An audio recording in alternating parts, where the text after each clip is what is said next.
Hello and welcome back to Lumosity. Oh my gosh, it's early again. 5 hours of sleep. Well, the good thing is I can still remember going to sleep because it was not that long ago. So,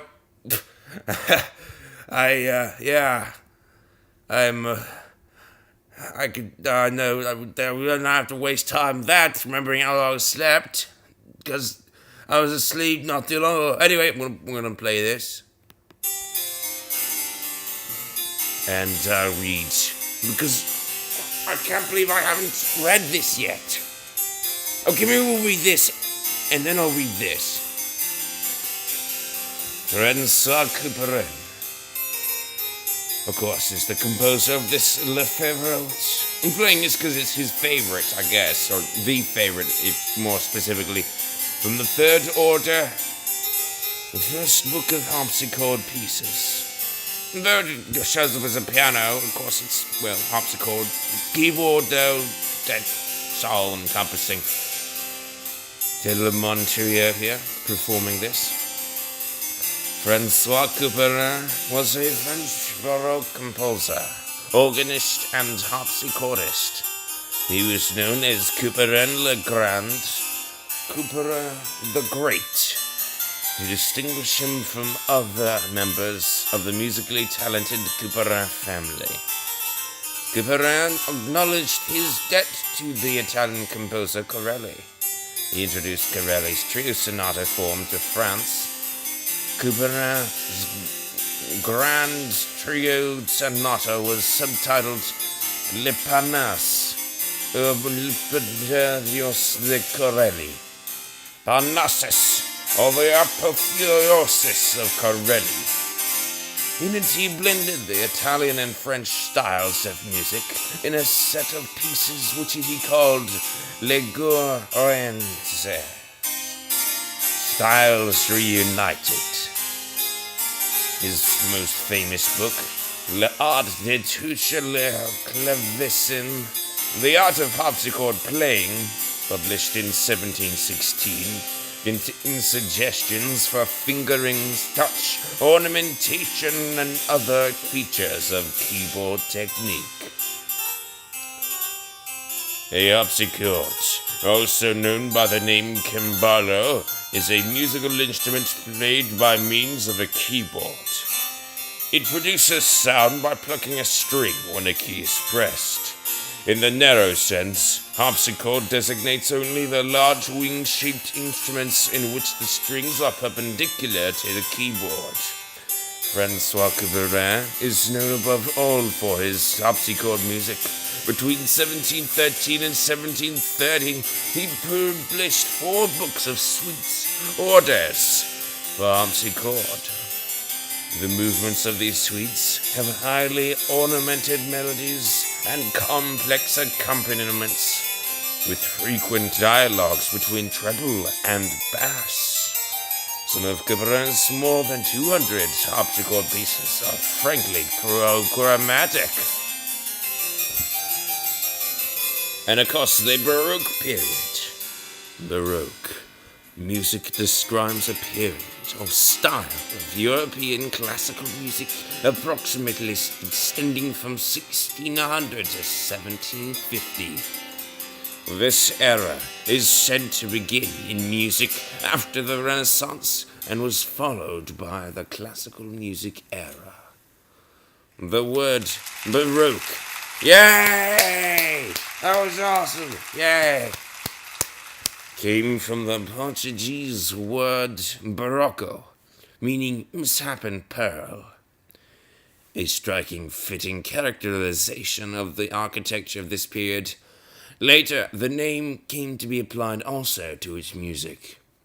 Baroque music forms a major portion of the classical music canon, being widely studied, performed, and listened to. It is associated with composers such as Claudio Monteverdi, Antonio Vivaldi, George Frederick Handel, Arcangelo Corelli, Tommaso Albinoni, and Johann Sebastian Bach. The Baroque period saw the development of functional tonality, During the period, composers and performers used more elaborate musical ornamentation, made changes in musical notation, and developed new instrumental playing techniques. Baroque music expanded the size, range, and complexity of instrumental performance, and also established opera as a musical genre. Many musical terms and concepts from this era are still in use today. Right, well, let's get on with it. Ooh, open instrumentation. 3 stars, or whatever. It's European archive, we know it can't be that bad, right? Anyway, it's in HD. Wonder what this means. Please log in. Oh, come on! I don't have an account. I'm certainly not making it during a Lumosity episode. Just play it for me.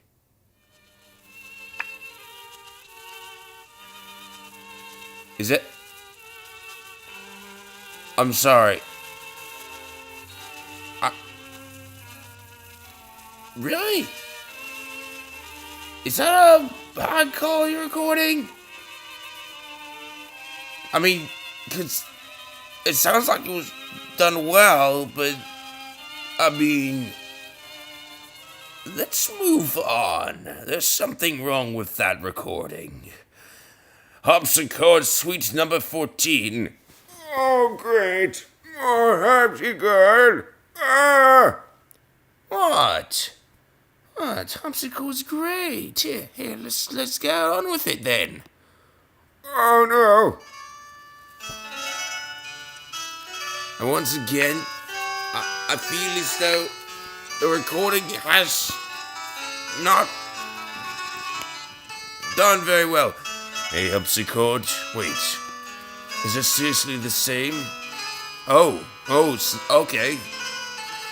Right, well, let's begin then. Lumosity, yeah, it's important.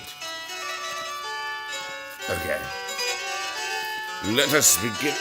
God, there's something wrong with this recording too. Are you serious? This is ridiculous. Alright, Harpsichord Suite number 24. I could have tried the others, but what you got?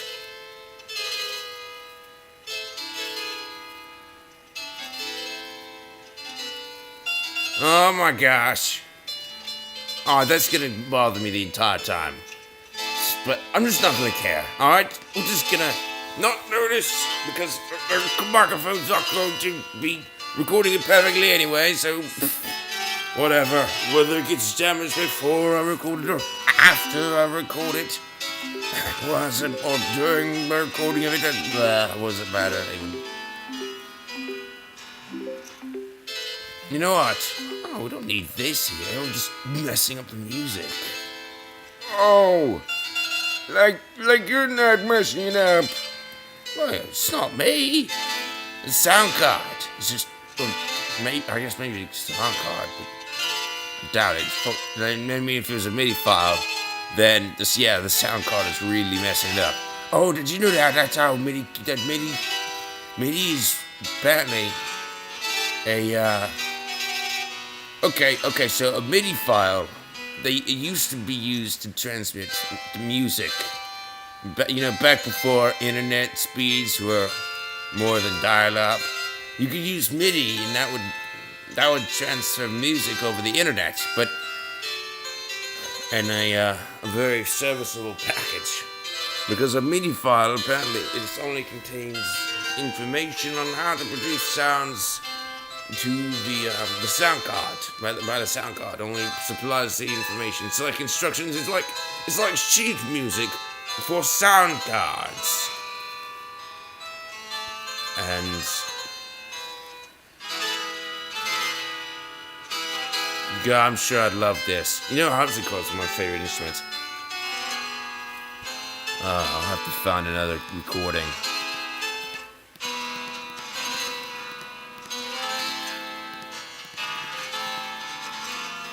Right, what I was saying was, and so a MIDI file, but does not necessarily mean low quality. It's got all the it's just a different type of music. Why don't I go here? There's absolutely nothing I expected to be there. Okay, I expected something to be here. That's fair. But yeah, it's not locality necessarily, but it was associative locality because also people had pretty bad sound cards in those days. You know, back when it was being used predominantly. Now that good sound cards are fairly standard, you know, just because computers are cheap now.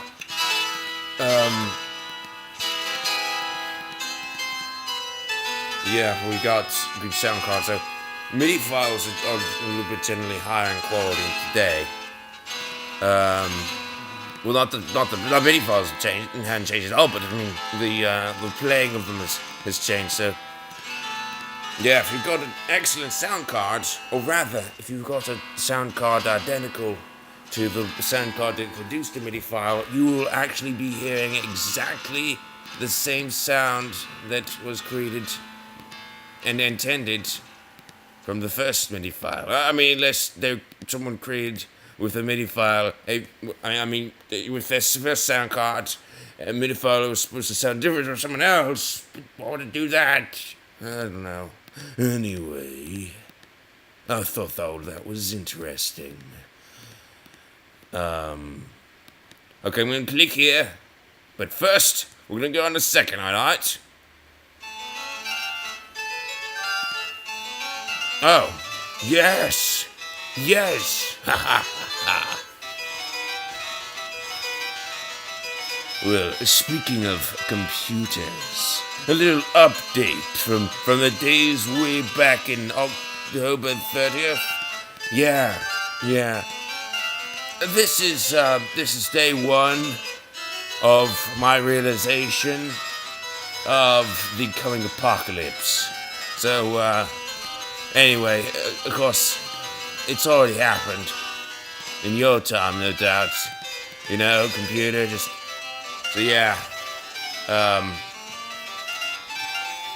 Yeah, I got nothing against you, computer, just... What are you talking about? Well, you know, of course, computer, it's because... What are you talking about? AI taking over the world? AI taking over the world? Why? It'll have already been a thing then. In the future, there's no reason to talk about that. It's already happened. Everyone knows what it's about because there's one person, it's the AI, who's conquered everything. Yeah. So, are you joking? Perhaps. Yes. Anyway, I was just reading that Google. Yeah. I always knew Google would be the destruction of the planet. Yep, I always knew that if we had a computer apocalypse, you know, AI taking over, killing everyone, I knew it would be Google that do it. You know, they just seem like totally the kind of rogue AI creators that would just mash everything up. Yeah? It's just so stereotypical, right? You know, big massive Google makes stupid, powerful AI, kills everyone. I mean, it's not killing everyone yet, but... Anyway, I explain. I was just reading that apparently Google acquired DeepMind Technologies last year, and they were all about creating artificial intelligence, particularly an intelligence that can learn. Now, it finally has. Now they've got a computer that can write its own programs. Yeah, it doesn't need a human program anymore. Now a human makes the computer, and sets it loose, you know, gives it some power, and bam! Oh, come on! Bam! Oh my gosh. And it's already creating its own programs. Yeah, you make the hardware, it makes the software. Yeah, that's like Star Trek stuff. You know? I mean, I'm serious. What? That's like novel even to Star Trek. Okay? Check out that episode of The Next Generation where the scientist gives those robots, what do you call them? You know, the ones that can they can create their own tools, right? They can replicate, you know, those replicator bots, and they replicate their tools for working. Or maybe they could already. I think they could already, but she adapts them so that they can learn by creating their own wiring, their own programming with their replicators. Well, anyway, that's not how not replicators, not yet. So that's not how the new computer's working, but it is. You can look it up. It's the neural Turing machine, I think is what they're calling it. Yeah. Turing, of course, the Turing machine being named after Turing, Alan Turing, who was very influential for computers. And a Turing machine is apparently a computer term. But the problem is I don't know what that is, so, you know, it's... I've read a lot. I've tried to read about what a Turing machine is. I just get more confused. Oh dear. Level 13. No. Right, I'm tired. Oh, gosh. I'm so tired. Oh, I just go to sleep right now. Oh. Yeah. Go back to sleep. No. No. I'm stronger than that. I don't go back to sleep. I've resolved to stay awake. At least in this episode. After, who knows. So yeah, in the Star Trek episodes, those little bots started working together. They became fully self-aware, and they defied their orders and their programming, overwrote it, wrote their own, and they started, like, killing everyone in the new galaxy.